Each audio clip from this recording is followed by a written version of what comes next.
So, what are we gonna do tonight, O.C.G? Well, the same thing we try to do every night, Bertrum. Take over YouTube. You know, Bertrum, I met Lara Croft in a bathroom once. Now, I'm not bullshitting you, and you'll never guess what. She was using the men's urinal.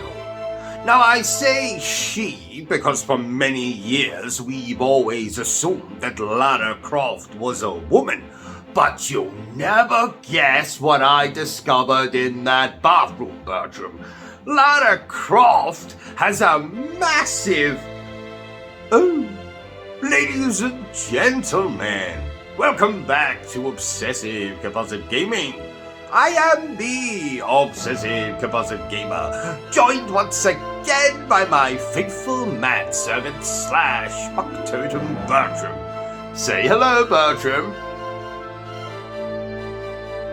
And this is 10 reasons why Tomb Raider 2013 is the best Tomb Raider game. Number 10.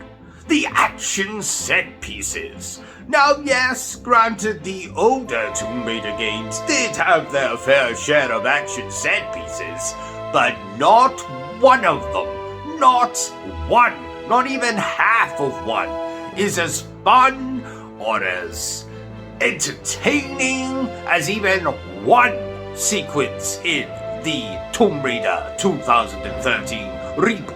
And you got so many to choose from escaping a burning building, to running on top of a crashed aeroplane, to sliding down a massive hill, being pursued by said crashing aeroplane, to the jumping over the rooftops, to... Oh, your hand's a bit squinty, let's fix that. There we go, much better. To the escaping from a burning building. What? I didn't already say that one. Wait! Oh, number 9. Lara Croft in this iteration of Tomb Raider is actually a human being. And what I mean by that is, she is amazingly voice acted, amazingly written. Some of my favorite dialogue exchanges in the game, in fact, involve Miss Croft herself. As opposed to the older Tomb Raider games with that pointy-breasted, pixelated object of men's desire. And yes, you know, I was a young man once, and yes, I might have had the odd wet dream or two about the old Lara Croft, but let's face it, she's eye candy, nothing more. She barely has a personality, whereas Miss Croft in the 2013 Tomb Raider, oh, well, there's a multifaceted character right there. And if you don't know what the word faceted means, might I recommend a dictionary? Number 8. The supporting cast of characters. Now, in the older Tomb Raider games, apart from a few characters like Natalie, what was her name? No, I don't think it was that. No, I don't think it was that either. Anyway, whatever her name was, and the stupid comic relief old man Butler character, I really struggle to remember any of the supporting characters in the old games, but in the 2013 game alone, there's an entire little ensemble of characters, from the villain all the way to some of the sub-villains, to the final boss, to Queen Himiko, the kind of supernatural force in this game, to Lara's allies and crewmates, you know, like the doctor that betrays them, and the doctor that betrays them. And, look, I never said I was very good with people's names. What I'm saying is, this reboot has far more supporting characters in it, and they all have their own personalities. You know, there's a weird Scottish guy. There's my favorite character, voiced by the amazingly talented Robin Atkin Downes. And if you don't know what Robin Atkin Downs means, might I suggest a dictionary? Number 7. Actually, Bertrum, I don't have a number 7. Number 6. This is very much a spiritual successor to the Uncharted series. And you might be saying to yourself, but O.C.G, you can't say that's what makes this a better game than the older Tomb Raider games. But listen, the older Tomb Raider games couldn't borrow or be inspired by the Uncharted games because they didn't exist yet. So I suppose in a way this reboot had the advantage that Uncharted 1, 2, and 3 had already all been released.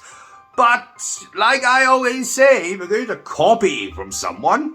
Copy from the best. And Uncharted is probably still the single best action-adventure video game series of all time. So the way Lara controls in the reboot, to the way she jumps, to the way the climbing works, to some of the gunfight sequences are all heavily inspired by Uncharted. And that's a good number 5. Lara's design. Now, I've already alluded to this, and I suppose I could have put this in with that other one when I was talking about Lara's design, but in the old game, she basically wore the same outfit all the time, and as someone who wears the same clothes day in and day out, I can tell you, after a couple of days, they start to stink. So Lara probably stank. Quite a bit. Not to mention that the whole outfit and her cleavage size and all that bollocks is clearly designed just to make men go, oh. That's my impersonation of men being aroused. Oh. Oh. Oh. Actually, that's my impression of something else entirely. What I'm saying is Lara's redesigned in this new series where she's covered up and her clothes are very fitting for what they're doing, which is going to a bloody island. Even her hair, she has correct breast size, she doesn't look like some exaggerated anime character. Number 4. That's 4, isn't it? 1, 2. Yes, number 4. This reboot set up 2 fabulous sequels. Now you might be saying, how is that a positive? Well, look at the original Tomb Raider. Tomb Raider 2 is basically just the original Tomb Raider, and just as ridiculous. The original Tomb Raider had fucking dinosaurs in it. Tomb Raider 2 graphically doesn't look any better than the first one, though a lot of people say it's their favorite Tomb Raider game. God knows why. But at least in the reboot series, we had Tomb Raider, which sets up Lara's character. She's not quite the full, Tomb Raider yet. Then we get Rise of the Tomb Raider, which ups the stakes. There's a bigger villain presence in the game. There's a betrayal. We go into Lara's father a little bit. We get to see some more emotional stuff coming from Lara. Very good. Then we cap the whole thing off with Shadow of the Tomb Raider, which, if this was a trilogy, which I assume it is a fitting conclusion and sets up Lara as the quote-unquote Tomb Raider of the title. Though I still don't think this reboot Lara will become the pointy-breasted bimbo, pixelated bimbo of the old games, but still, this 2013 reboot gave rise, like Rise of the Tomb Raider, to 2 fabulous sequels, which I don't like quite as much as the reboot, but fabulous sequels nonetheless. What number are we on? Number 3. Speaking of the dinosaurs, like I mentioned in the last part, this is kind of like what Christopher Nolan did with the Batman franchise, or the more recent movie, The Batman, starring Robert Pattinson. Lovely bit of eye candy right there, but that's not what we're here to discuss. The Tomb Raider reboot is a much more grounded affair. There's no fucking dinosaurs in this game. There's no ridiculous combat encounters with some bitch who's turned into a winged demon thing. None of that crap. Yes, there is a supernatural thing in the game, but it's relegated towards the very, very, very, very, very end of the game. Rather like the first Uncharted, and Uncharted 2, and Uncharted 3. So, you see what I'm saying? It works. Whatever they chose to do in grounding it, making ladder more human, making the world more believable, taking out the fucking dinosaurs, it works. What number are we on now? Number 2. You know, Bertrum, Mr. Kurt, we have not had dinner yet. Maybe we should have dinner when we finish with this little thing. What do you think? No, we're not having that again. Nope, we had that last night. And the night before last, if you recall. Well, you can't have it 3 nights in a row, otherwise you end up turning into one, Bertram. Did your parents ever tell you that when you were a child? Oh, you don't know who your parents are. Oh, that sucks, I guess. Moving on, like I was saying, number 2. This game is just so damn fun. From the controls, to the climbing, to the jumping, to the puzzle solving. Once you know what you're doing, you can race through the game and it all looks very effortless. It's very hard to describe.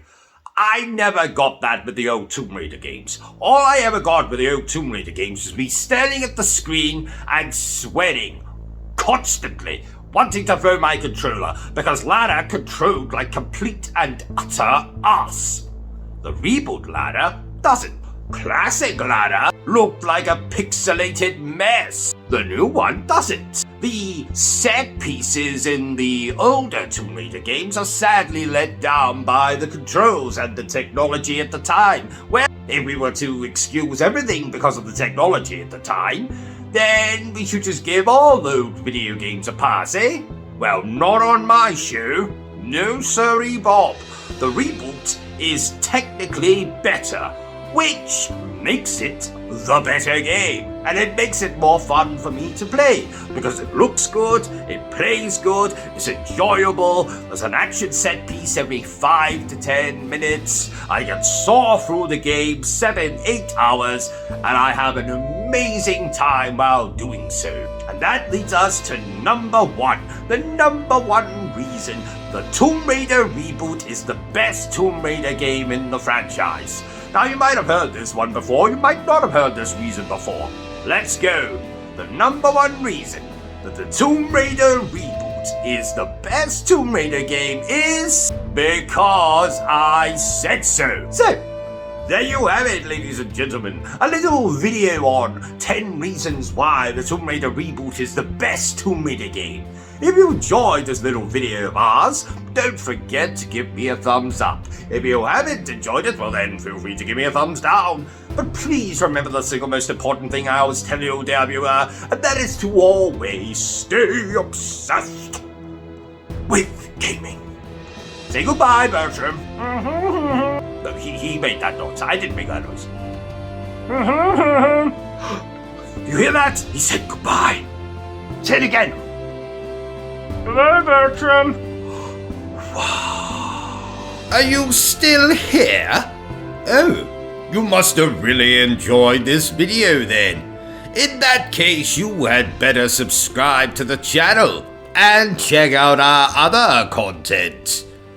Otherwise, you're a booby pants, and no one wants to be a booby pants.